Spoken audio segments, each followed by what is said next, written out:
नाजरीन आदाब, मैं हूँ एहतशामुल हसन और हमारे मसाइल के ख़ास एपिसोड में आपका खैर मकदम है। आज का हमारा मौजू है माशरे में बढ़ती हुई बुराइयों का ग्राफ। इस पर बात करने के लिए हमारे साथ मौजूद हैं आचार्य प्रमोद कृष्णम साहब, फादर डोमिनिक साहब, मौलाना एजाज असलम साहब और हमारे अवामी नुमाइंदे हैं मौलाना खलील अहमद कासमी साहब। हम आपका अपने इस एपिसोड में इस्तकबाल करते हैं। सबसे पहले एजाज असलम साहब, हम आपके पास आते हैं जी। क्या समाज में, माशरे में बुराइयाँ फैल रही हैं? अगर फैल रही हैं, बड़ी तेज़ी से फैल रही हैं, तो क्यों, आखिर इसकी वजह क्या है? जी, अफसोस की बात यह है हम इतने ज़्यादा मटेरियलिस्ट हो गए हैं, हालांकि हमारे बहुत से लोग अभी तक 30-40% गरीबी की लकीर के नीचे हैं, लेकिन खुदा का खौफ नहीं रह गया है, सेंस ऑफ रिस्पॉन्सिबिलिटी नहीं रह गई है। चुनांचे गवर्नमेंट में भी करप्शन है, हमारे इंस्टीट्यूशंस में भी करप्शन है और मॉरल, एथिकल, सेक्सुअल, सोशल हर तरह का जो करप्शन है हमारे समाज में बढ़ता जा रहा है। फादर, हम आपसे यही सवाल करेंगे, क्या वजूहात हैं, क्या वजह है, क्या कारण है जिससे कि बुराइयां बड़ी तेज़ी से फैल रही है? क्या आपकी नज़र में बुराइयां फैल रही हैं तेज़ी से? देखिए, वजह बताने के पहले मैं एक चीज़ और स्पष्ट करना चाहूँगा कि भारत एक ऐसा देश है जहाँ पर कई धर्मों ने जन्म लिया, और मैं वैसे सारी दुनिया में सैर कर चुका हूँ, पर यहाँ देखता हूँ भारत में जितने लोग धर्म का पालन करते हैं, जितने लोग मंदिर, मस्जिद, गुरुद्वारे और चर्च में जाते हैं, इतने और दुनिया में कहीं नहीं जाते हैं। ये एक बड़ी अचंभे की बात है कि इतने लोग अपने धर्म का पालन करते हैं जाकर, पर उसके बावजूद जो, जैसे आपने कहा, भ्रष्टाचार और जो चोर चपाटी और ये सब चीज़ें, गुंडागर्दी भी यहीं पर सबसे ज़्यादा पाई जाती है। जिस तरह से ये गैंग रेप हुआ, तो इसके कारण मेरे ख्याल से मूल रूप से ये है कि धर्म को जो हम मानते हैं वो केवल बाहरी रूप से मानते हैं।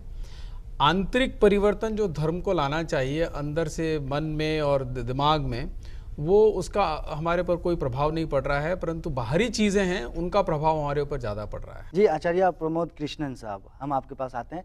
क्या आपको लगता है कि बुराइयाँ फैल रही हैं? हिंदुस्तान का जहाँ तक सवाल है, तो जब कभी ज़रूरत और प्रिंसिपल आपस में टकराते हैं तो हमेशा प्रिंसिपल टूटता है, ज़रूरत जीत जाती है। हिंदुस्तान की आवाम अपनी ज़रूरतों से, उसकी इतनी आवश्यकताएं हैं, education system, health system, law and order system, ये समाज गवर्न नहीं करता है, ये सब गवर्नमेंट का काम होता है।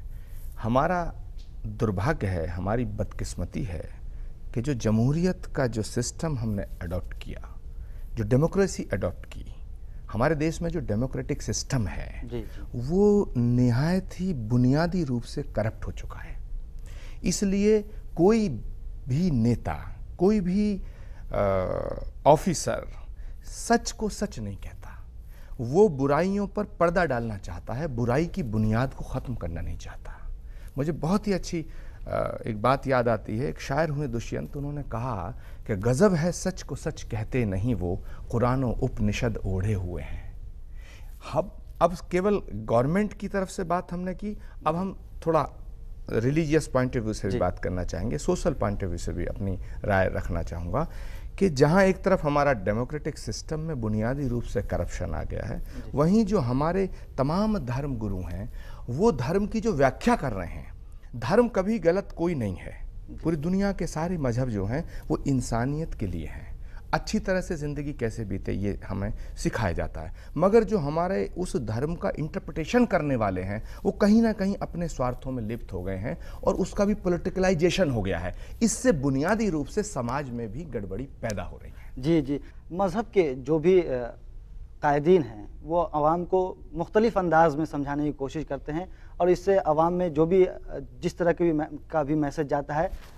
बहरहाल, क्या लगता है, फादर ने कहा है कि वो अपने अपने अंदाज से समझाते हैं और वो उससे कहीं ना कहीं मुतासिर होते हैं, उसका इफ़ेक्ट पड़ता है। मौलाना कासमी, आप कैसे देखते हैं इस बात को? एक है दुनियावी और एक है मजहबी। इंसान को इंसान बनाता है वो मजहब ही अजीम है। चुनांचे किसी भी धर्म के अंदर जो कानून बनाया गया है बुराइयों से रोकने के लिए, जब तक आदमी उसको फॉलो नहीं करेगा, उसको ज़िंदगी में लाएगा नहीं, उस वक्त तक वो शख्स जो है कामयाब नहीं होगा और बुराइयां ख़त्म नहीं होगी। इसी वजह से इस्लाम के अंदर अल्लाह पाक ने कुरान करीम में फ़रमाया, या अय्युहन नबिय्यु कुल्लु अज़वाजिका व बनातिका वनिसाइल मुमिनीन युदनीन अलैहिन्ना मिन जलाबिबिहिन्ना, कि जब औरतें घर से निकलेंगी, बहुत सारे कवानीन में से एक कानून बयान कर रहा हूँ जो इस्लामी रूल के एतबार से जो हिजाब और पर्दा कहते हैं, कि आज के ज़माने में जो बुराइयाँ आम हो रही है और हत्ता कि ये रेंग जो जिना बिज़बर हुआ, इसमत दरी के मामला हाँ जो हाँ, पेश आ इसमत रहे दरी हैं। और जिना बिज़बर जो हुआ, ये क्यों हुआ? इस वजह से कि जब तक हम अपने अपने मज़हब में, हर मज़हब में ये कहा है कि मर्द और औरत एक साथ इख्तलात नहीं होना चाहिए। जब इल्तिबास और इख्तलात होता है एक साथ तो बुराइयाँ आम होती। चुनांचे एक मिसाल है कि अगर कोई शख्स लकड़ी पे पेट्रोल डाल दे और उसके बाद आग लगाकर आग को बुझाना चाहे तो बुझा नहीं पाएगा। उससे पहले पहले कि जो बुराइयां हैं, उस बुराइयों के अंदर जो उसूल है मजहबी एतबार से, उसको फॉलो करना पड़ेगा, जब ही जा करके आप इस बुराइयों से निजात पा सकते हैं। जी, जैसा मौलाना कासमी साहब ने कहा, एजाज असलम साहब, क्या औरतों और मर्दों का मखलूत को एजुकेशन, मखलूत तालीम या मखलूत होना या इख्तलात दोनों का बैक वक्त, उसको इन्होंने कहा कि किसी तरह जायज़ नहीं है, तो कैसे ये औरतों के साथ या ख़वातीन के साथ नाइंसाफ़ी है? देखिए, जो चीज़ सही समाज को ठीक तरीके से चलाने के लिए मर्द और औरत दोनों को अपने अपने दायरे में रखना चाहिए। दूसरी बात यह है कि मर्द और औरत से ही ज़िंदगी की गाड़ी आगे चलती है, लेकिन उनके ताल्लुकात शराफत की बुनियाद पर, इंसानियत की बुनियाद पर, शर्म हयात की बुनियाद पर और मॉडेस्टी की बुनियाद पर हों। अब देखिए हमारे पास किस तरह की बातें आ रही हैं। मसलन मैं आपको अभी एक न्यूज़पेपर ने लिखा अभी कि हिंदुस्तान के शहरी इलाकों की तरह देहाती इलाकों में भी प्री मैरिटल सेक्स आज एक समाजी हकीकत है, और वो कहता है कि एज ऑफ कंसेंट की उम्र को घटा दो। ये हमारा एक बहुत ही रेस्पेक्टेबल डेली न्यूज़पेपर कहता है। तो इस तरीके से जो बुराइयां हैं, ख़ासकर हमारी फ़िल्में हैं, हमारे सीरियल्स हैं, हमारे पोर्नोग्राफिक लिटरेचर है, वो इन गंदगियों को पैदा कर रहे हैं। मर्द औरत समाज में मिलेंगे, लेकिन मुनासिब हदूद के अंदर, शराफत के हद के अंदर उनको मिलना चाहिए, तभी ज़िंदगी की गाड़ी ठीक चलेगी।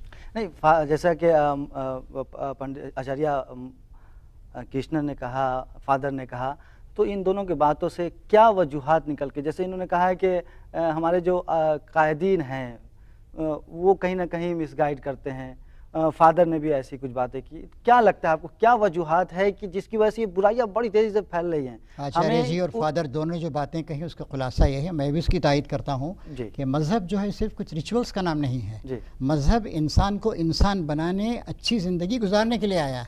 लेकिन अक्सर हमारे मज़हब की, एक तो मज़हब की गिरफ्त ही कम हो गई है, दूसरे उसको हमने सिर्फ कुछ रिचुअल्स तक महदूद कर दिया है। ज़िंदगी में मज़हब हमारी रहनुमाई नहीं कर रहा, इसीलिए सारी गड़बड़ें हो रही हैं। अगर फादर मज़हब पे अमल पैरा हों तो यकीनन तमाम बुराइयां ख़त्म हो जाएंगी। हर शख्स कहीं ना कहीं अपने मज़हब पर अमल नहीं कर रहा है। क्या लगता है आपको कि इसकी रोकथाम के लिए, या ये जो बुराइयां बड़ी तेज़ी से फैल रही है, इसमें कहीं ना कहीं वेस्टर्न कल्चर भी प्रभावित कर रही है? ये एक बहुत आसान इल्ज़ाम है कि अपने आप के बचाव के लिए हम विदेशी या पश्चिमी संस्कृति को आराम से वो देते हैं, क्योंकि पश्चिम मतलब दोष लगाते हैं और ये सोचते हैं कि पश्चिमी देश तो वहाँ है, अब वो वहाँ का कोई बोलने वाला नहीं है, तो अब अपने मन को ये शांति दे लो कि उनकी तरफ से आ रहा है। मुझे ये बताइए, मैं इंग्लैंड में रह चुका हूँ, अमेरिका में और सब जगह, इस तरह का गैंग रेप जो यहाँ पर हुआ मैंने तो कभी नहीं सुना, कहीं नहीं देखा। नहीं, आखिर इस गैंग नहीं देखिए, तो इसलिए सबसे ये गैंग रेप करने वाला ये सारी चीजें कहाँ से सीख रहा है? मैं बताऊं, क्या वो पैदाइशी तौर पे ऐसा तो था नहीं? हाँ, मेरे विचार से हालांकि हम मीडिया को भी दोष देते हैं, पर ये मीडिया चलाने वाले कौन हैं तो हम ही। तो ये बुराइयां हमारे अंदर है और हमारे स्वार्थ के कारण या पैसा कमाने की जो हमारी इच्छा है कि जल्दी से खूब पैसा कमाया जाए, तो उसकी वजह से ये सब बुराइयां आ रही है। चाहे आप ये रियल एस्टेट की बात करें, जो प्रॉपर्टी डीलर्स हैं, या एक अभी उस रोज किसी की यहाँ पर इनको हत्या कर दी गई, हमारे भारद्वाज साहब की दिल्ली में, MLA की। उसके पहले हमारे पॉन्टी चड्डा की हत्या कर दी गई। जी जी। तो ये क्या कोई टेलीविजन की वजह से की गई? नहीं, इंसान का स्वार्थ है और इंसान के अंदर वो बुराइयां अपने आप पैदा हो रही हैं। आप सोचेंगे कि ये मैं सोचता हूँ कि खास वजूहत है क्यों बुराइयां फैल रही हैं, और बजाय इसके कि हम किसी और को दोष दें, हम अपने खुद के गिरबान में झांक कर देखें कि हमारे में कितनी बुराई है और हम इन बुराइयों से दूर रहने का कितनी कोशिश कर रहे हैं। हमारे धर्म का, मज़हब का हम कितना पालन कर रहे हैं, जो चीज़ें वहाँ पर बताई गई हैं उन पर हम कितना ध्यान दे रहे हैं, और साथ ही एक दूसरी चीज़ किस तरह से इसको ख़त्म किया जा सके। तो मैं सोचता हूँ एजुकेशन एक बहुत ज़रूरी चीज़ है, और शायद पश्चिमी देशों में जो करप्शन यहाँ पर इतना फैला हुआ है, आप देख लीजिए कोई भी पश्चिमी देशों में क्या इतना करप्शन फैला हुआ है। हर जगह आप जाइए, यहाँ पर पैसा लगेगा, जब आपका जो काम करना है क्लर्क को वो नहीं करेगा, उसको तनख्वाह मिलती है उसके लिए, पर वो नहीं करेगा, उसको पैसे चाहिए। इस तरह की चीज़ें आप पश्चिम में नहीं देखेंगे, बिल्कुल नहीं देखेंगे। और एक छोटी सी चीज़ और बताऊं मैं आपको, यहाँ पर आप देखिए दिल्ली में या कहीं भी कोई सड़क पार करने वाला होगा, नहीं, कार वाला पहले जाएगा। हालांकि वहाँ पर जीब्रा लाइंस हैं, मैंने देखा वहाँ पर विदेश में जीब्रा लाइंस के लिए अगर कोई दूर से भी एक ड्राइवर को दिखेगा कि कोई ये जीब्रा लाइन क्रॉस करने आ रहा है, ड्राइवर वहीं गाड़ी अपनी रोक देगा। ये एजुकेशन की बात है, एटिकेट की बात है, और धर्म तो खैर इन चीज़ों को लाता ही है, सिखाता ही है। और आज का हमारा मौजू है माशरे में बढ़ती हुई बुराइयों का ग्राफ। आचार्य प्रमोद कृष्ण साहब, क्या आपको लगता है मगरबी तहजीब, वेस्टर्न कल्चर असरअंदाज हो रहा है? जैसा कि फादर ने कहा कि नहीं, हम अगर अपनी बात या अपने दोष दे रहे हैं किसी वेस्टर्न, अपनी बुराई छुपाने के लिए कहीं दोष दे रहे हैं, लेकिन क्या हम आज से 20 साल पहले की बात करें तो हम ऐसे थे? हमारी हिंदुस्तानी सभ्यता कैसी थी? आप जरा हम 20 साल पहले की हिंदुस्तानी सभ्यता पर थोड़ी सी प्रकाश डाल दिए, क्या थी हमारी सभ्यता और आज हम क्या हैं? देखिए, जहाँ तक वेस्टर्न कल्चर का सवाल है तो मैं बड़ी बेबाकी से कहना चाहता हूँ, there is no culture. Western का कोई कल्चर ही नहीं है, वो भोगवाद है या गिव एंड टेक है। तुम मुझे ये दो, मैं तुम्हें ये दूंगा, हर चीज़ का पैसा है, तो उसको कल्चर नहीं कहते हैं, वो तो एक गिव एंड टेक रिलेशन है। हमारे देश की सभ्यता और संस्कृति की दुहाई पूरी दुनिया ने दी है, क्योंकि हमारे यहाँ इमोशन को वैल्यूज़ दी गई हैं, हमारे यहाँ जज्बात की कदर की गई है। एक बात मैं साफ तौर से कहना चाहता हूँ कि जो ये औरतों का मर्दों का जो मामला है, मुझे नहीं लगता कि व्यावहारिक रूप से अब ऐसा मुमकिन हो पाएगा कि लड़कियां अलग रहें और लड़के अलग रहें। और लड़कियां लड़के अलग भी क्यों रहें? हम लोग एक ही घर में पैदा होते हैं, एक ही घर के अंदर बड़े होते हैं, वहाँ लड़कियां भी होती हैं, लड़के भी होते हैं, बहन भाई का भी रिश्ता यही है ना, माँ बेटे का रिश्ता है, और भी बहुत से रिश्ते हैं, दोस्तों का रिश्ता है। तो हमारे जो अंदर जो विचार हैं, जब वो ख़राब हो जाते हैं तो फिर हमको वो औरत नज़र आती है, और जब हमारे विचार अच्छे होते हैं तो वो हमें बहन नज़र आती है, हमें माँ नज़र आती है। जबकि हम जिसका रेप का जो प्रश्न उठा है, ये जहनियत का सवाल है। हमारी जहनियत खराब क्यों होती है? क्या वजह है कि हमारी जहनियत खराब हो जाती है? हम एक बहन को बहन क्यों नहीं समझ रहे हैं? एग्जैक्टली, मैं आ रहा हूँ। तो उसके लिए हमको करना क्या चाहिए? जो खराबी आई है कहीं ना कहीं से आई है, ठीक है, उस पर हम जाएं और उसको कैसे सुधारा जाए। तो अभी जैसे ये बात आई ये रेप केस की, तो ये रेप जो है टेलीविज़न का, जहाँ तक ये अभी हमारे डॉक्टर डोमिनिक कह रहे थे, तो टेलीविज़न का भी बहुत ही ज़्यादा इसमें मीडिया का भी रोल है, उसको भी हम बख्श नहीं सकते हैं या माफ़ नहीं कर सकते हैं। क्यों नहीं कर सकते हैं? क्योंकि एक हमारी संस्कृति थी कि हम कैसे बचें। आज हमारी संस्कृति जो डेवलप हो रही है, एक नए तरह का कल्चर इंडिया में डेवलप हो रहा, हम कैसे बिकें। यानी एजुकेशन का जो बुनियादी सिद्धांत हो गया है वो ये नहीं है कि इल्म हासिल करो, वो ये है कि कैसे पैसा कमाएं। हर तरह की एजुकेशन, यही बात है। जैसे डॉक्टर है, डॉक्टर इसलिए नहीं बनता था कोई कि डॉक्टर बन करके उसको घर सेवा करनी है, एग्जैक्टली उसके बुनियादी चीज थी। मास्टर भी जो आज बन रहे हैं, जो टीचर्स की ट्रेनिंग की जा रही है, प्रोफेसर्स जो बनना चाहते हैं, साइंटिस्ट जो बनना चाहते हैं, डॉक्टर जो बनना चाहते हैं, इवन पॉलिटिशियन जिसका के मकसद ही जनता की खिदमत करना था, उसका मकसद बन गया है दौलत कमाना। हर चीज़ की मार्केटिंग हो रही है। इसीलिए क्या है कि जो लड़कियां हैं, वो जो कम उम्र की बच्चियां हैं, वो भी उसमें उस ग्लैमर की दुनिया में बह जाती हैं, लड़के भी बह जाते हैं। तो हमें अब कोशिश ये करनी होगी कि एक तो मीडिया पर कंट्रोल करना होगा। मीडिया पर सेंसर लगाने की बात मैं नहीं कह रहा हूँ, कंट्रोल करना होगा कि कहीं हमारे मुल्क, जहाँ तक विदेशी देशों का सवाल है, वहाँ आबादी कम है, अगर वहाँ कोई प्रॉब्लम फैल गई तो उसको कंट्रोल जल्दी किया जा सकता है। हमारे मुल्क के अंदर अगर इस तरह की लोग हदें पार कर गए तो फिर कंट्रोल कैसे करेगा। एक बात और मैं कह कर अपनी बात ख़त्म करूँगा कि जहाँ तक खुदा से डरने की बात है, ईश्वर से, भगवान के अंदर आस्था का जहाँ तक सवाल है, हिंदुस्तान में मैं कहता हूँ अभी भी सबसे ज़्यादा आस्था है। जी। अगर आस्था ना हो तो 125 करोड़ की जनता को, ये जो लोग हैं, ये क्राइम इसलिए नहीं करते कि यहाँ पुलिस का 4 आदमी बैठे, नहीं, मुझे अभी इस पे मैं शक जाहिर कर रहा हूँ। ये आधे से ज़्यादा लोग क्राइम इसलिए नहीं करते कि इन्हें भगवान का डर है, खुदा का खौफ है।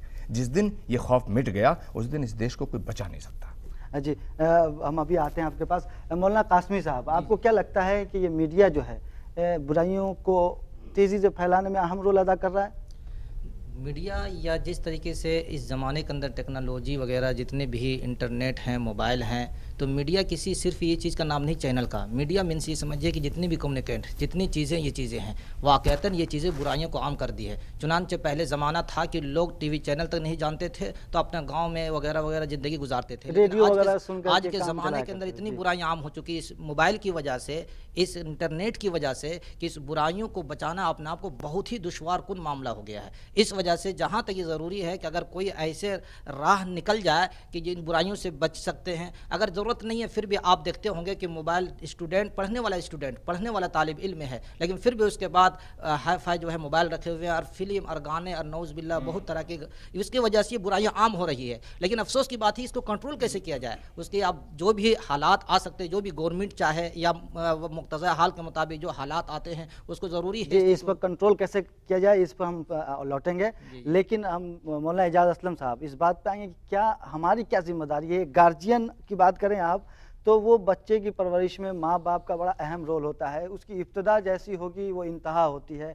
बेसिक बुनियादी अगर ढांचा उसका बेहतर बना दिया जाए, घरेलू, हम उसको अगर अच्छे लिबास में कहीं भेजते हैं तो वो अच्छे लिबास का आदी होगा। क्या लगता है आपको कि वालिदैन सही की है, इसमें तालीम क्या और तरबियत जिम्मेदारी की बहुत बुनियादी अहमियत है। और आज जैसे कि हमारे दोस्तों ने बताया, हम कमर्शलाइज्ड हो गए हैं। हमारा एजुकेशन का सिस्टम, हमारे प्रोफेशंस, हमारे डॉक्टर्स, हमारे पॉलिटिशियंस, सही बात बताई हमारे फादर ने कि पॉलिटिशियन का काम तो ये है कि लोगों की खिदमत करे, सेवा करे, लेकिन हर चीज़ कमर्शलाइज्ड हो गई। लिहाजा इस कमर्शलाइजेशन को ख़त्म करना होगा।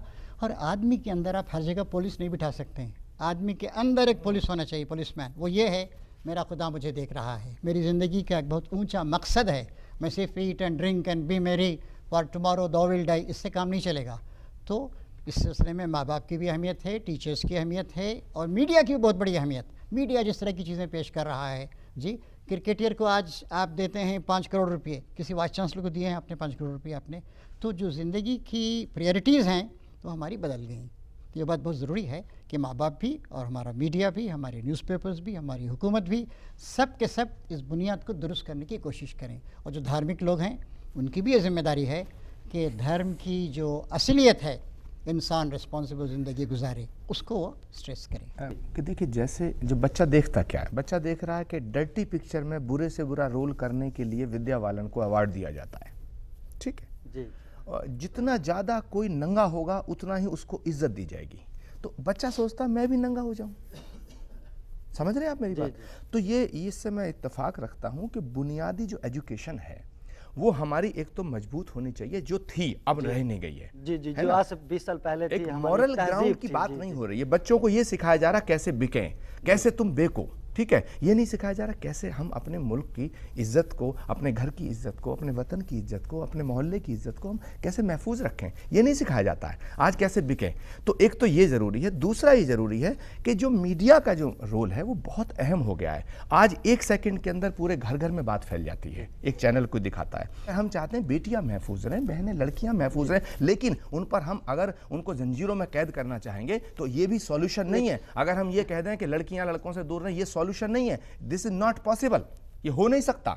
हमें जहनियत बदलनी पड़ेगी। फादर, हम आपसे बात करेंगे कि क्या अभी ये बुराइयां बढ़ रही हैं तेजी से? एक ज़माना 20 साल पहले क्या रेप इतने होते थे? मैं तो सोचता हूँ कि इतने होते थे या नहीं होते थे इसकी कोई कंपैरेटिव स्टडी तो है नहीं, परंतु इतना ज़रूर है कि आजकल मीडिया इन बातों को ले आता है सामने, और इतने सारे चैनल्स हो गए, न्यूज़पेपर्स हो गए हैं कि जो चीज़ें पहले हमको मालूम नहीं होती थी वो अब सामने आ रही है। एक बात।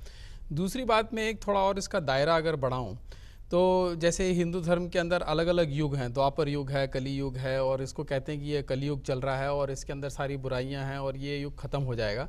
परंतु जैसा आपने बताया, मैं बिल्कुल इत्तेफाक रखता हूँ इनसे कि पुराने ज़माने में भी बुराइयां थी। हाँ? जब भगवान कृष्ण आए तो कितनी बुराइयां फैली हुई थी। तो वो गीता में कहा गया है कि जब जब दुनिया में बुराई फैलती है तब तक एक नया अवतार लेकर रूहानी दुनिया शक्ति पैदा होती है। दुनिया में इस बुराई को दूर करने के लिए कोई ना कोई आता है। इवन प्रॉफिट मोहम्मद, जिसको हम मोहम्मद कहते हैं सल्लल्लाहु सल्लल्लाहु अलैहि वसल्लम, सुनिए, उनको काबे में जाना बंद कर दिया गया। जी जी, हाँ मौलाना एजाज असलम साहब, आप इस पर क्या कहना चाहेंगे? उनको पीछे से जब वो नमाज पढ़ रहे थे तब कत्ल किया गया। तो कौन से जमाने में बुराइयां नहीं जी जी मौलाना एजाज बुराई असलम साहब इंसान ज़्यादा के अंदर बुनियादी तौर पर मौजूद है, इसमें कोई शक नहीं। जी। लेकिन समाज के अच्छे लोगों का काम यह है कि बुराई को दबाएं और भलाई को प्रमोट करें। अच्छा, सही फरमाया, हमेशा से बुराइयां, रेप भी रहा है, कत्ल भी रहा है, जंगें भी रही हैं, लेकिन आज ग्राफ मीडिया, बढ़ नहीं रहा, आपको नहीं मीडिया लगता? जो आज रोल अदा कर रहा है उसको प्रमोट कर रहा है। मसलन देखिए, वेस्टर्न कॉन्सेप्ट जो इंडिया में भी आया है, two consulting adults can do anything in the field of sex, जिन्स के मामले में जो चाहे करें, ये तस्वुर गलत है। बुराई बुराई है, हर इज़्ज़त, हर औरत की, हर बेटी की, हर माँ की इज़्ज़त करनी चाहिए। करप्शन बुरा है, और इसलिए बुरा है कि खुदा को पसंद नहीं। ये कॉन्सेप्ट, ये हिंदुज़म का भी, क्रिश्चियनिटी का भी, इस्लाम का भी, सबका ये तस्वुर है। इस तस्वुर को आम किया जाए और बताया जाए कि सिर्फ कुछ हाथ जोड़ लेना, सजदा कर लेना दीन नहीं है, धर्म नहीं है, बल्कि अच्छी ज़िंदगी गुजारना, एक सोशली, इकोनॉमिकली, शराफत के साथ, गरीबों का ख्याल रखकर, ये तस्वुर ज़्यादा आम करने की ज़रूरत। और जो बुराइयां हैं उनके खिलाफ लड़ना। शराब देखिए, शराब बढ़ती जा रही है, फैलती जा रही है। शराब में क्या होता है, अभी 4-5 दिन पहले ATS का कोई एक ऑफिसर था, 4-5 पैक पिया, बीवी और बच्चे के साथ बैठा था, उसने खुदकुशी कर ली। तो शराब को क्यों हम फैला रहे हैं? मौलाना साहब, उत्तराखंड की सरकार ने अभी परसों में पढ़ रहा था कि शराब पे टैक्स कम कर दिया। जी, जी, जी। जो बोतल 500 रुपए की थी अब वो 400 में मिलेगी। सोचिए। ये गवर्नमेंट के ये अब ये क्या करना ये चाहते हैं? पाप जननी है ना, देखिए इसको हम परवान चढ़ा रहे हैं। पर्दे की बात करें हम, जिस तरह से हम आज देख रहे हैं कि समाज में बेपर्दगी है, इस्लाम ने पर्दे का मफहूम पर्दे का बड़ा एहतमाम आदमी किया है। मुनासिब लिबास पहने, फादर- बंद कर देना उसका मतलब नहीं है। किस तरह का एहतमाम है क्रिश्चियनिटी में?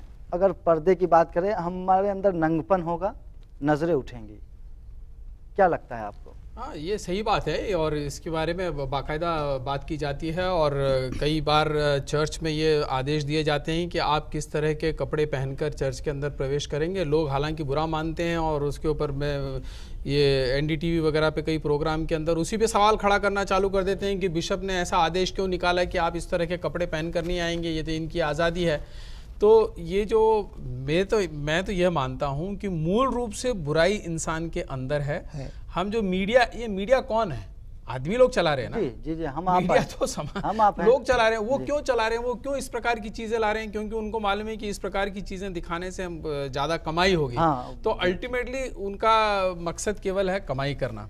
अच्छा, समाज वाले भी उसको देखते हैं। देखिए, दोनों तरफ से है, समाज की भी जिम्मेदारी है। समाज क्यों देखता है उसको? क्यों उसको बढ़ावा देता है? अगर उसको स्विच ऑफ कर दे, समाज उसको देखने वाले स्विच ऑफ कर दें, तो बाकायदा देखेगा कि अभी एक छोटी सी बात बताता हूं मैं आपको। अमेरिका में हिस्ट्री चैनल पे, जो एकदम कल्चरल चैनल है, उसके ऊपर उन्होंने जीसस क्राइस्ट के ऊपर एक फिल्म निकाली और अब वो हिस्ट्री चैनल वालों को बड़ा आश्चर्य हो रहा है कि इसके देखने वाले बहुत हैं और वो आप कह रहे हैं कि अरे ये ऑडियंस की तो हमने अभी तक वही नहीं की, तवज्जो नहीं दी इनको। मतलब ऑडियंस के अंदर धार्मिक चीज़ें देखने वाले, सुनने वाले हैं, पर जो मीडिया वाले हैं, जो भी ओनर है मीडिया का, वो ये सोच रहा है कि नहीं, जब नंगापन बताऊंगा मैं तो मेरी ज़्यादा कमाई आपकी क्या होगी। राय है आचार्य प्रमोद कृष्ण जी, आप क्या राय रखते हैं? देखिए, मेरी राय बड़ी कड़वी और बड़ी बेबाक होती हैं।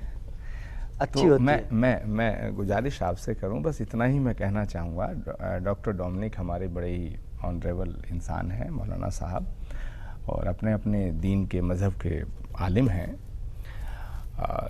अब हमको थोड़ा सा चेंज होना पड़ेगा।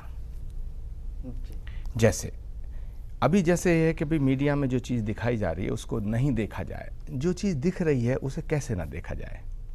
तो एक तो मेरा ये है। दूसरी बात ये है कि जो प्रेम है, जो मोहब्बत शब्द है, ये बड़ा पाकीज़ा शब्द है। इसकी जो व्याख्याएं की गई हैं, जो ये सेक्सुअल रिलेशन बनाना, ये मोहब्बत नहीं है। जीसस ने कहा है प्रेम ईश्वर है। इस्लाम में कहा गया मोहब्बत, कुर्बत, खिदमत ही इबादत है। बिना मोहब्बत के इबादत कैसे हो सकती है? हिंदू धर्म के अंदर यह कहा गया है कि ढाई आखर प्रेम का पढ़े सुपंडित होए। तो जब हम इंसान, अगर हम ईश्वर से प्रेम करते हैं और हम ये कहते हैं कि हम उसकी बनाई हुई कायनात से नफरत करते हैं, तो ये क्या पॉसिबल है? किसी चित्रकार से कहो हम तुझसे मोहब्बत करते हैं, तेरे चित्रों से नफरत करते हैं। किसी शायर से कहो हम तुझसे मोहब्बत करते हैं, तेरी गज़लों से नफरत करते हैं। तो ऐसे ही जो हमारे कायनात को जो बनाने वाला है, अगर हम उसकी इबादत करते हैं तो उसकी बनाई हुई इससे भी मोहब्बत करनी पड़ेगी, तभी तो इबादत बनेगी और वो कबूल होगी। तो अब हमारा क्या है कि हम ये तो कह रहे हैं कि हम तुझसे मोहब्बत करते हैं, लेकिन इंसान और इंसान में मोहब्बत ना हो उसके ऐसे हम बीज बो रहे हैं, तो ये पॉसिबल नहीं है। मैं ये कहता हूं कि लड़का लड़की से प्रेम करे, क्यों कर सकता है, अगर वो बालिग है कर सकता है, उसे वो अपने ऊपर हक रखता है, लेकिन उसको जो वाहियात रास्ते हैं उनको ना पर्दे अपनाए। की बात करें, हाँ पर्दे की बात करें तो अच्छा एक बात बताओ, पर्दे में औरत ही क्यों रहे, आदमी पर्दे में क्यों ना रहे, बताओ ना। सबको रहना नहीं जब ईश्वर ने दोनों को बनाया है, जी। तो अब ये जो रेप का मामला है, मैं बड़े दुख के साथ कहना चाहता हूं, टेलीविजन डिबेट हुई डॉक्टर साहब कई चैनल्स पे, मैंने ये कहा कि जिसके साथ बलात्कार हुआ उसका क्या गुनाह था जो उसका मुंह छुपा दिया गया, उसका क्या गुनाह था जो उसका नाम भी नहीं बताया जा रहा है। मैंने ये शुरुआत की, लेकिन एक केंद्र के मंत्री ने बेचारे ने, शशि थरूर ने इस बात को उठाया तो उसकी बोलती बंद कर दी गई। हमारी बोलती इसलिए बंद नहीं कर सकते हैं क्योंकि ना तो हम किसी से नौकरी लेते हैं, ठीक है, बट सुनिए, और एक चैनल के नेशनल ब्रॉडकास्टिंग एसोसिएशन है एक, उसके एक महामंत्री हैं, जो कुछ चैनल्स पे वो 2-4 पत्रकार आकर बैठ जाते हैं, वो दीन में भी माहिर हैं, सुनिए, उन्हें पॉलिटिक्स की भी राय देने में महारत हासिल है, वो किसान की बात होगी तो वही 4-5 पत्रकार रहेंगे, तो फिर पूरी दुनिया में जैसे वही सब आलिम हो गए, वही ज्ञानी हो गए, हर चीज का उन्हीं को वो है, वो सब अदालत के हुक्म की तामील की गई थी। जो किस अदालत के हुक्म की बात कर रहे हैं आप? अदालत का हुक्म कौन कहता है? जब वो लड़की मर गई, पूरी दुनिया कह रही है हम उसका नाम अमर रखेंगे। अरे नाम तुम जानते नहीं, अमर क्या रखोगे? खामोखा की वाहियात बातें। देखिए, कानून क्यों बनता है? कानून की बुनियाद में जाइए। कानून इसलिए नहीं बनता कि वो कानून है उसको रखो, कानून इसलिए बनता है कि आपको तकलीफ पैदा ना हो, और जो सच्चाई है वो उजागर होनी चाहिए, शर्म आनी चाहिए बलात्कार करने वालों को। लेकिन हमारे देश का निजाम देखिएगा, जिस लड़की के साथ गुनाह होता है उसका मुंह छुपाना पड़ता है। आज तक भी उस लड़की का नाम किसी को नहीं पता, और जबकि उसके मोहल्ले वालों को पता है, उसके रिश्तेदारों को पता है, सारी मीडिया को पता है, सारे पुलिस वालों को पता है, लेकिन अगर उसके लड़की के नाम का पत्थर कहीं लगाने की बात आएगी, माफ करना, तो तुम उसका नाम नहीं जानते, तुम कहोगे एक गैंग पीड़ित लड़की के नाम ट्रेन चला दी। क्या शर्म आनी चाहिए। कासमी साहब, आपके पास आता हूँ, क्या लगता है पर्दे की अहमियत है? ये जो बुराइयां फैल रही हैं उसमें पर्दे का कोई रोल है क्या? जी, मैं ये कहना चाहूँगा इनके बातों को एक्सेप्ट करते हुए कि दरअसल बुराइयों को जो जड़ और बुनियाद है, पहले समझिए 2 मिनट मैं बोलूँगा कि जो असल जहाँ से आगाज़ जहाँ से है वो है घर से। और घर के अंदर क्या है कि बाप और भाई इस बात को अपने आप को फ़ख्र समझता है, अपनी बहन बेटी को नंगे देखने को। उसकी बहन बेटी बगैर दुपट्टे की होती है, वो जाता है और बेटी के लिए और बहन के लिए स्कर्ट खरीद के लाता है, और वो बेटी बगैर जो है जींस और स्कर्ट में घूमती है। तो जाहिर सी बात है, जब घर के अंदर ये बुराइयां आम हो रही है तो जाहिर सी बात है घर में, और हम ये आगे ये लफ्ज़ भी कह सकते हैं गवर्नमेंट और हुकूमत को कि जो लोग रूहानी टाइप कर रूहानी बातें करते हैं उनके खिलाफ। अब मिसाल के तौर पे ले लीजिए, अगर कोई लड़की हिजाब के साथ कहीं स्कूल में जाता है, कितने गवर्नमेंट अब स्कूल जो है रिसर्च करके देखिए कि जिसमें हिजाब ममनू करार दिया गया है। अरे हिजाब तो इज्जत व आफरत, यहाँ पर जो मसाइल हमारा टॉपिक है दुनिया की बात करने के लिए नहीं, सिर्फ हमारे मसाइल और पर्दा पर्दा हिजाब के ये मतलब कतई नहीं है कि औरतें बाहर ना निकले। इसका मतलब ये कि इफ़्फ़त व इस्मत, इज्जत और पाकदामनी महफूज कैसे रहे, इसके लिए ज़रूरी है कि आप इसके साथ साथ चलना पड़ेगा। जो रूहानी और तबीयती और मजहबी चीज़ है, वो मजहबी क्या है कि आप निकलिए तो अपने महरम के साथ निकलिए, आप निकलिए तो मुकम्मल सब नीचे करके निकलिए, आप निकलिए तो अपने आप को इज्जत बचा कर निकलिए। जब एक बेटी और अब भाई जब निकलते हैं तो ऐसे महसूस होता है कि शायद इनका रिश्ता भाई बहन का नहीं है। इसलिए ज़रूरी है कि घर में जहाँ पर घर होता है वहाँ पर ऐसे नंगे तस्वीर ना देखें, ऐसे पर्दे बेपर्दगी वाला कपड़े इस्तेमाल ना करें। जी, हम अपने एक शुरा से भी बात करते हैं। क्या लगता है आपको जो मौलाना कासमी ने कहा है कि आज हम अपने भाई बहन को छोटे कपड़े पहना रहे हैं, क्या लगता है? मैं इनकी इस बात से वाकिफ़ रखता हूँ, लेकिन साथ में ये भी कहना चाहता हूँ कि पर्दा केवल कपड़े का ही नहीं होता, पर्दा आँखों का भी होता है, शर्म का भी होता है, रिश्तों का भी होता है। रिश्ते और ये चीज़ें हमें हमारे परिवार से मिलती हैं। भारत, जिस भारत के लिए अभी हम बात कर रहे हैं, ये भारत हमारा एक संस्कृति प्रधान देश है। हमारे यहाँ पे इतनी सारी संस्कृतियाँ हैं। कल मैं एक गुरु को सुन रहा था, वो ये कह रहे थे कि बड़ा अजीब सा लगता है कि भारत अभी ज़िंदा है, क्योंकि यहाँ पे 1/3 लोग हैं और 1/3 ज़मीन है और 3/4 लोग हैं, इस रेशो के अंदर है। तो और वो हमारी जो संस्कृति है जिसके कारण ये बुराइयाँ जो आज फैल रही हैं, ये हमारे परिवारों से फैल रही हैं। असल में हम अपनी संस्कृति भूल रहे हैं। हम अपने बच्चों को वो संस्कृति नहीं दे पा रहे, बचपने से ही, पैदा होते ही पैदाइशी से वो संस्कृति नहीं क्रिएट कर पा रहे जो हमारा मौलिक अधिकार है बच्चों को देने का। जी, हम एक नौजवान से बात करते हैं। आप बताइए, आपकी क्या राय है इस पर? जहाँ बात हुई थी हिंदुस्तान की, वहाँ मैं कहना चाहूँगा कि हिंदुस्तान में अगर आप आज से 20 साल पहले या उससे पहले की आप सोसाइटी को देखेंगे तो उस वक्त बेपर्दगी की जहाँ तक मैं बात करूँगा, बेहयाइयों की बात करूँगा, बेशर्मी की बात करूँगा, वो काफ़ी हद तक कम थी। वजह क्या थी? वजह ये थी क्योंकि हमारी सोसाइटी में, मैं आचार्य जी की बात से बिल्कुल सहमत हूँ, वेस्टर्नाइजेशन इतना स्ट्रांग नहीं था। आज हमारी नस नस में वेस्टर्नाइजेशन है, हमारे कपड़े उनकी तरह है। क्या दुनिया की कोई भी सिविलाइजेशन, कोई भी सभ्यता इतनी मजबूत नहीं थी कि सारी दुनिया उनकी तरह कपड़े पहने, सारी दुनिया उनको फॉलो करे? सिर्फ वेस्ट ही क्यों? तो इस बात को इग्नोर करना कि हमारे अंदर वेस्टर्नाइजेशन नहीं है, बिल्कुल गलत है। हम आज कपड़े वैसे पहनते हैं, हमारा रहने का ढंग वैसा है, तरीका वैसा है। और हर धर्म, हर रिलीजन हमारे काम पे हद लगाता है कि आपकी हद यहाँ तक है, इससे बाहर आपको नहीं। फादर से पूछ लेते हैं कि पर क्या यही तो मैं पूछ रहा था कि मैंने तो कभी वेस्ट में गैंग रेप जिस तरह से यहाँ हो रहा है और हर दूसरे दिन बच्चों को गैंग रेप किया जा रहा है, आप वेस्ट की बात कर रहे हैं, मैंने वहां पर नहीं देखा। मैंने ये नहीं देखा, आप सुनिए मेरी बात ध्यान से, और ये आप चेक कर सकते हैं कि आप किसी ऑफिस में काम कराने जाएं तो वहां से फाइल हिलेगी नहीं जब तक आप पैसे नहीं दोगे। देखा कभी आपने? मैं इस पे एक आंसर देना चाहूंगा। नहीं एक मिनट। नहीं, कपड़ों की बात भी है तो वहां पर जो जिस तरह के कपड़े पहनते हैं, मैं ये पूछ रहा हूँ। नहीं, ये गैंग रेप की बात बार बार आ रही है ना, तो ये कहाँ, वहां पर मैंने नहीं इस तरह की बात। नहीं, मैं तो रहकर आया हूँ वहां पर। एजाज असलम साहब के पास आएंगे। एजाज असलम साहब क्या कहेंगे आप? देखिए, मैं अर्ज़ करूँगा, ज़िंदगी की गाड़ी और तहज़ीब का सफ़र मर्द औरत दोनों के ताउन से होता है, लेकिन हमें कुछ हक़ाइक़ को याद रखना चाहिए। मैं ख़ासकर हमारे आचार्य जी से याद दिलाना चाहूँगा, औरत कमज़ोर है। औरत ने कभी मर्द को पे जुल्म नहीं किया, उसने जंगें नहीं लड़ी, उसने कभी रेप नहीं किया मर्दों को। औरत खूबसूरत है, औरत हसीन है, औरत नाजुक है, औरत कमज़ोर है, उसको प्रोटेक्शन चाहिए, इसीलिए कहा गया है। बल्कि मैं फ़ादर से कहूँगा, मैं अक्सर मुस्लिम औरतों से कहता हूँ, हज़रत मरियम ईसा अलैहिस्सलाम की वालिदा का जो लिबास था, जिस तरह नज़र आती वैसा लिबास पहनिए। कभी कभी मैं ये कहता हूँ कि नन्स जो होती हैं जैसा लिबास पहनती हैं, सीधा सादा लिबास पहनती हैं, है ना, और समाज की खिदमत कर रही हैं, तो ये बात बहुत ज़रूरी है। और दूसरी बात मैंने फिर दोहराऊँगा, हमारा मीडिया, इतनी गंदी चीज़ें आ रही हैं। बड़े बड़े अखबार जो 50-50 लाख छपते हैं, 25-25 एडिशंस हैं, पॉर्नोग्राफिक एडिशन। औरत को आप किस तरह दिखा रहे हैं? नंगा करके दिखा रहे हैं औरत को। आप क्या कर रहे हैं? आप करप्शन फैला रहे हैं आप। और फिर उसके बाद हमारे अखबार लिखते हैं, एक रेस्पेक्टेबल अखबार है, कि 2 consenting adults they can do anything, और कहते हैं कि रियलिटी है। क्या चाहते हैं आप? समाज में जिना, बदकारी, बदमाशी, फार्निकेशन, कत्ल खून, यही चाहते हैं आप? अगर ये आप नहीं चाहते हैं तो औरत और मर्द का जो ताल्लुक़ है शराफत का, इंसानियत का होना चाहिए।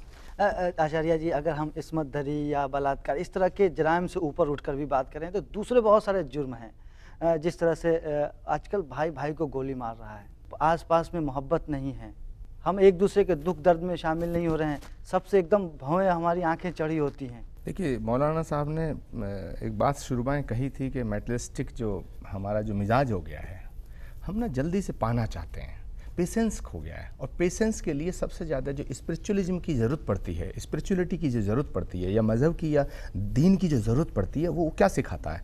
पेशेंस सिखाता है, संयम सिखाता है। सुकून और कहीं है ही नहीं, ईश्वर के अलावा कहीं सुकून थोड़ी है। हम नेचर को ख़त्म करते जा रहे हैं। हम आदमी जो है इतनी तेज़ दौड़ रहा है कि वो सब कुछ ख़त्म करके खुद पाना चाहता है कि दुनिया भाड़ में जाए, मुझे मिल जाए, है ना। जहाँ तक सवाल है इस बात का कि ये जो सेक्सुअल रिलेशंस के ऊपर जो बात चल रही है, तो बेहतर होता कि ये इतनी गंदगी की चर्चा ही यहाँ तक इसलिए हो रही है कि फैल चुकी है। देखिए, आज आप जो प्रोग्राम कर रहे हैं, इसका मतलब ये है, इसके मायने ये हैं कि समाज में ये फैल चुका है। हम चाहते हैं कि खत्म हो, वजह क्या खत्म हो, या कैसे रुके, या कैसे इसका खूबसूरत रूप कैसे हो। हम लोग इसी पे तो बात कर रहे हैं। तो इसके लिए मैं एक सलाह देना चाहता हूं कि अब इससे बचने का एक उपाय है कि इसकी खूबसूरती बढ़ाई जाए, इस पर डिबेट हो और बच्चों को सेक्स की एजुकेशन दी जाए। बच्चे अभी मोहब्बत और सेक्स में अंतर नहीं समझ रहे। अगर सेक्स की तालीम दें तो क्या बुराइयां नहीं बढ़ेंगी? आपको लगता है? फादर आप, हम शायद भूल रहे हैं कि समाज में काफ़ी दूसरी बुराइयां हैं, और मैं वापस दोहराऊंगा, उस बात पे इतना वो नहीं दिया जा रहा है, तवज्जो नहीं दी जा रही है कि बुराई हम में है, मुझ में है। और जब तक मैं ये नहीं स्वीकार करूंगा कि बुराई मुझ में है, मुझसे शुरू होती है और मुझ में ख़त्म होती है, क्या बुराई हम में है, इस पर कुरान आप की रहनुमाई, फ़ाल्हमहा फुजूरहा व तक़वाहा। इंसान को पैदा करने के बाद हमने उसके अंदर बुराई भी रख दी और भलाई भी रख दी। क़द अफ़लह मन ज़क्काहा, जिसने अपने नफ्स, अपने सेल्फ को ठीक ठाक किया वो कामयाब हो जाता है। जिसने उसे दबा दिया, उसको स्पॉइल किया, तो ये समाज की, माँ बाप की और आचार्य जी की और सबकी, और फिर मीडिया की, गवर्नमेंट की, सबकी जिम्मेदारी है कि इंसान के अंदर की बुराई जो है वो दबे और भलाई उभरे। ये एक बेसिक मसला है और इसके लिए सबको मदद करनी चाहिए। मुझे ऐसा लगता है कि इसमें गवर्नमेंट का भी बहुत बड़ा रोल है। जैसे पोलियो के लिए अवेयरनेस का एक प्रोग्राम चलाया जाता है, जैसे और बहुत सी चीज़ों के लिए प्रोग्राम चलाए जाते हैं, तो इस तरह का भी एक प्रोग्राम चलाए जाएं जो नहीं चल रहे हैं। नंबर एक, अफसोस की बात यह है कि बलात्कार हुआ, गैंगरेप हुआ, जिसको कई बार उठाया जा चुका है, पूरी दुनिया ने देखा। अब रेप कैसे रुके, इस पे डिस्कशन गवर्नमेंट ने शुरू किया। इस सरकार को कोई थोड़ी बहुत अकल दे। डिस्कशन हो रहा है कि रेप कैसे रुके और तय कर रहे हैं कि सेक्स की उम्र कितनी हो। कोई तालमेल है इन दोनों चीजों में?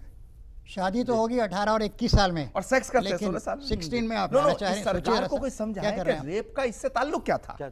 फिर जब तमाम बवाल मचा तब जाके फिर उस पे आए। अरे आप ये कहो कि ये रेप कैसे रुके। देखिए, म्यूचुअल कंसेंट से जो रिलेशन है, ठीक है, उस पर तो ना तुम पाबंदी लगा सकते हो, ना मैं लगा सकता हूं, और ना किसी युग में लगा है, और शायद वो लगनी भी नहीं चाहिए। अब उसे बच्चों को हमको इल्म तालीम देनी चाहिए ये कि बेटा ये बात ऐसे है, ये बात ऐसे है, खड्डा यहाँ है, नदी यहाँ है, समंदर यहाँ है, अब तेरी मर्जी, तू जहाँ मर्जी डूबे, तेरी मर्जी है हिमालय पे चढ़ जा, तेरी मर्जी है यहाँ खत्म हो जा कूद करके। ठीक है, ये हमें उन्हें तालीम देनी पड़ेगी और इस पर खुले मन से बहस करनी पड़ेगी, खुले मन से हमें निर्णय करना पड़ेगा। जी, आपको क्या लगता है कि इस समाज में जो बुराइयां हैं उसकी क्या वजूहत हैं? हमारे साथ आचार्य प्रमोद कृष्ण हैं, मौलाना एजाज असलम हैं, फादर हैं। इन लोगों की बात से आपको क्या महसूस हुआ, क्या समझ पाई हैं आप तक, क्या होना चाहिए? जो भी बातें कही वो बिल्कुल सही हैं कि इंसान के अंदर नेचुरल चीज़ है कि बुराई भी है और अच्छाई भी है। अब वो इंसान को मज़हब गाइड करता है कि वो अच्छाई को ज़्यादा उभारे और बुराई को कम करे। वो एक अल्लाह ताला का निज़ाम है, उसको रिलीजियस वे से हम लोग सिर्फ सजदा ना करें, सिर्फ पूजा ना करें, उससे नहीं वो अच्छाई उभरेगी नहीं, बल्कि हमें अंदर से एक सेल्फ अवेयरनेस क्रिएट करनी होगी जिसकी वजह से ये बुराइयाँ कम हो सकती हैं। और दूसरी बात, हमारे यहाँ पे जो बात उठी, मुद्दा उठा कि पर्दा का, वो पर्दे में हर बात पे औरतों के पर्दे पे बात हुई, मर्दों के पर्दे पे बात नहीं उठी। हालांकि कुरान शरीफ में ये है कि औरतों के पर्दे से पहले मर्दों के पर्दे की बात उठी। अल्लाह ताला ने फरमाई है कि जैसे ही कोई मर्द किसी गैर औरत को देखे तो वो अपनी नज़रें झुकाएं, और ये बात दोनों के लिए लागू होती है। तो मैं चाहूँगी कि आप लोग उसके ऊपर थोड़ी सी बात करें कि मर्दों के पर्दे के ऊपर आपके क्या ख्यालात हैं। जी, मौलाना एजाज असलम साहब सही फरमाई इन्होंने। अल्लाह ताला कुरान शरीफ कहता है, ए नबी, मुस्लिम मर्दों से कहो कि अपनी निगाहों को छुपा के रखें, झुका के रखें और अपनी शर्म हया की हिफाजत करें। उसके बाद कहता है, और मुस्लिम औरतों से भी कहो, और ये सारे इंसानों के लिए है कि वो अपनी निगाहों को झुका के रखें और शर्म हया की हिफाजत करें। तो सब सही फरमाया उन्होंने। चलते हैं इसके नतीजे पर कि आखिर जो बुराइयां फैल रही हैं मौलाना एजाज असलम साहब, तो ये बुराइयां जो फैल रही हैं इसके रोकथाम के लिए या इसे खात्मे के लिए, अगर हम खात्मे की बात करें तो मुश्किल है अभी, क्योंकि बुराइयों का ग्राफ बढ़ चुका है काफ़ी। तो इसके रोकथाम के लिए किस तरह की पहल कोशिश की जानी चाहिए? सबसे पहली बात, आदमी के अंदर खुदा का सही तस्वुर है, ईश्वर का, उसका आज्ञाकारी बने, वो सिर्फ उसकी पूजा ही करके मुतमईन नहीं हो जाए वो। दूसरी बात यह है कि दुनिया में एक रिस्पॉन्सिबल इंसान, एक अच्छे सिटीजन की तरह ज़िंदगी गुजारे। तीसरी बात यह है कि उसको एजुकेट किया जाए, उसको ट्रेनिंग दी जाए। चौथी बात यह है कि हमारा मीडिया इंसान को इंसान बनाए, जानवर नहीं बनाए, कमर्शियल एनिमल नहीं बनाए। और पांचवी और आखिरी बात यह कि जो लोग समाज के इन उसूलों को तोड़ें, गड़बड़ करें, उन्हें सज़ा भी सख्त दी जाए। इस तरीके से हमारी बुराइयां कम होंगी और इंशाल्लाह ख़त्म भी होंगी, क्योंकि इंसान की फितरत बुराई को पसंद नहीं करती है और हम परेशान हैं पूरे हिंदुस्तान के लोग। और बुराइयां सिर्फ सेक्सुअल ही नहीं हैं, सोशल भी हैं, फैमिलियल भी हैं, इकोनॉमिक भी हैं, पॉलिटिकल भी। इन सब का खात्मा होना चाहिए। जी, फादर डोमिनिक, आप क्या कहना चाहें? मैं मौलाना साहब से पूरी तरह से इत्तेफाक रखता हूँ और यही बात कहूँगा कि अगर हम हमारे जो भी धर्म में हम विश्वास करते हैं और जो भी धार्मिक पुस्तक को हम मानते हैं, उनके बताए हुए पर हम चलें तो धर्म अवश्य हमको मदद कर सकता है। और दूसरा जो है कि एजुकेशन है, शिक्षा है कि हम दूसरों का किस प्रकार आदर करें, ये बिल्कुल सही है। और जैसा हमारी बहन ने बताया, बहुत अच्छी बात इन्होंने बताई कि केवल हम लेडीज़ को ही हमेशा दोषी ना ठहराएं या उन पर ही सारी जिम्मेदारी ना रखें। ये आदमियों की भी जिम्मेदारी हो। और आदमी एक्चुअली वास्तव में ज़्यादा अग्रेसिव होता है और बुराई अगर वो फैलाता है तो वो अधिक फैलाता है। पहले मौलाना साहब भी बोल चुके हैं कि ये रेप कौन करता है, औरतें तो नहीं करती हैं, आदमी करते हैं, तो उस पर उनको क्यों दोष दिया जाए। तो हमारे अंदर जो बुराइयां हैं उनको हम पहले एड्रेस करें उससे ये दूर होंगे। जी आचार्य प्रमोद कृष्ण साहब, आप कैसे देखते हैं बुराई का खात्मा कैसे मुमकिन हो पाए, उसको कैसे उस पर रोकथाम? एजुकेशन का जो मॉडल है ये एकदम चेंज होना चाहिए। मॉरल एजुकेशन को बढ़ावा मिलना चाहिए और सेक्स पे ओपन डिबेट होनी चाहिए। बच्चों को सेक्स की तालीम दी जानी चाहिए जिससे वो उसकी अच्छाइयाँ और बुराइयाँ दोनों को जान सकें। अब उसके बाद उन पर फैसला छोड़ देना चाहिए। हमें अपने बच्चों पर यकीन करना चाहिए।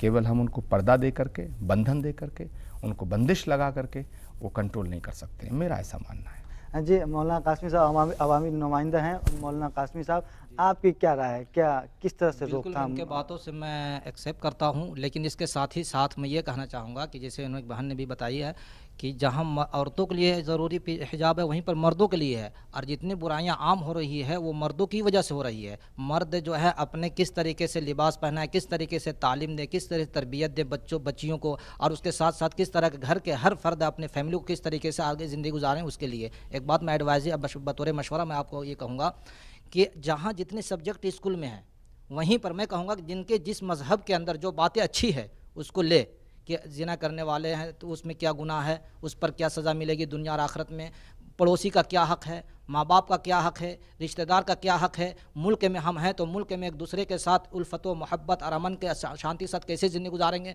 उसका एक सब्जेक्ट होना चाहिए स्कूलों में, कॉलेजों में शामिल किया जाना हाँ, चाहिए। सारे सब्जेक्ट तो ख़त्म कर दिया, जी। सारे सब्जेक्ट तो उन्होंने पढ़ा दिया, लेकिन एक सब्जेक्ट जो इंसान को इंसानियत बनाने वाला है उसे कभी लाया ही नहीं। हालांकि मैं ये जी कहूँगा, वो आप भी बोलना चाह रहे हैं, क्या बताइए? क्या क्वेश्चन है मौलाना साहब से कि आपने कहा कि पहले ज़माने में भी बुराइयां थी और अच्छे लोग भी थे, और आपने कहा कि अच्छे लोगों का काम ये है कि बुराइयों को छुपाए, तो क्या उससे बुराइयां बढ़ नहीं जाएंगी? छुपाने की बात नहीं कह रहा हूँ मैं ये कह रहा हूँ कि हर इंसान के अंदर भलाई बुराई दोनों की सलाहियत है, और हर इंसान का और समाज की जिम्मेदारी है कि अपने अंदर की बुराइयों को दबाए और खूबियों को परवान चढ़ाए।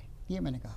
एक बात ज़रा मैं रखना चाहूँगा कि अमेरिका शुरू से पैरवी करता आया है, वेस्ट पैरवी करता आया है लिबर्टी की, एब्सोल्यूट फ्रीडम की, और हमारे जो रिलीजन है, हमारा ईस्ट की तरफ आप आइए तो हम हर जगह हद लगाते हैं, हर धर्म हद लगाता है कि तुम्हारी लिमिट ये है। और जहाँ पे America symbol, statue of liberty symbol है एब्सोल्यूट लिबर्टी का, कि तुम्हें फ्रीडम है, तुम कुछ भी करो, हम इंटरफेयर नहीं करेंगे, तुम फ्री हो, तुम कुछ भी पहनो। और भारतीय समाज आज से पहले सोसाइटी में बंदिशें थी। सुन जवाब देना आपका जवाब ये कर रहा हूँ तो फिर कहाँ पर बुराइयां ज्यादा है? ये सवाल जो पूरा आज़ादी में, ये पूरी डिबेट जो हमारी आज हो रही है वो ये हो रही है कि हमारे समाज में बुराइयां बढ़ रही हैं। अमेरिका को बार बार हम दोष देने से हमारी बुराइयां कम नहीं होंगी। प्लीज, हमारी बुराइयां तभी कम होगी जब हम अपने गिरबान में झांक कर देखेंगे कि मेरे में क्या बुराई है और मेरी वजह से क्यों समाज में बुराई फैल रही है, तब हम बुराई को दूर करें। अगर हम बार-बार अमेरिका को और सबको दोष देते रहेंगे तो हमारी बुराइयों की वजूहात क्या है उस पर भी रोशनी डालने क्या अमेरिका अपना संस्कृति बदलने वाला नहीं है। आचार्य प्रमोद कृष्ण साहब कुछ कहना चाह रहे हैं? डॉक्टर साहब की बात से ये इत्तेफाक नहीं रखता हूँ कि अमेरिका में या वेस्टर्न में रेप नहीं होते हैं या नहीं हो सकते हैं। क्राइम हर जगह होता है। जहाँ तक रहा अमेरिका की बात, अमेरिका के अंदर फ्रीडम है ही नहीं। स्टैच्यू ऑफ लिबर्टी को तोड़ देना चाहिए। क्योंकि वो टोटल तानाशाह है। वो जिसको चाहता है गुंडा डिक्लेयर कर देता है और गुंडागर्दी कराता ही वो है। दुनिया के टेररिज्म का अगर कोई भी कारण है तो वो अमेरिका है। कोई भी वो जब उसको सूट करता है, हिंदुस्तान की तमाम प्रॉब्लम्स की आधी से ज़्यादा जो जड़ है आतंकवाद की, वो अमेरिका है। पाकिस्तान को बर्बाद करने का काम अमेरिका का। सुनिए, तमाम अफगानिस्तान और ईरान इराक को लड़ाने का काम अमेरिका का। पूरी दुनिया को तबाह करना चाहता है ये अमेरिका। तो इसकी तो फ्रीडम और इसकी लिबर्टी की बातें नहीं करनी चाहिए। वो तो तानाशाह है। अब ये ऊपर वाला कब तक उसे चलाता है ये अलग बात है, कब तक दुनिया उसके खेल को समझ पाती है ये अलग बात है। नहीं, फादर डोमिनिक से भी पूछ रहे, डोमिनिक फादर क्या लगता है इन्होंने जो बात कही है, क्या ऐसा है? ये विवाद चल रहा है, ये बहुत संकीर्ण है। वैसे हमारा मुद्दा ये नहीं था, दहशतगर्दी पे हमें जाना नहीं था जी। हम नजरिया अगर अपना पूरा दायरा फैलाकर देखें और अगर पश्चिमी देशों से सुने कि भारत कैसा है या पूर्वी देश कैसे हैं, तो वो एक अलग कहानी बताएंगे। हम जब उनकी तरफ देखते हैं तो हमारी कहानी अलग है। मैं बार बार कह रहा हूँ और अंत में मेरा यही पॉइंट है, बुराई हम में है। हम अभी अपनी प्रॉब्लम पर जिक्र कर रहे हैं तो अपनी और बुराई हम में है और हमें बुराई निकालनी। अगर इससे कोई सहमति नहीं रखता है तो मैं देखिए हमें फादर की इस बात की तायीद करता हूँ कि हम दूसरों से कंपेयर करने के बजाय हम जो 125 करोड़ हैं, 1/6 ऑफ ह्यूमैनिटी हैं, हम अपने मसाइल पे तवज्जो दें, अपनी खराबियों को चेक करें, एनालिसिस करें और हम इससे बचने की जी कोशिश शुक्रिया हमारे मसाइल में आपने शिरकत की। तो नाजरीन, ये था आज का हमारा एपिसोड। मुझे उम्मीद है कि आपको पसंद आया होगा। जब तक के लिए मुझे इजाज़त दीजिए। खुदा हाफिज़।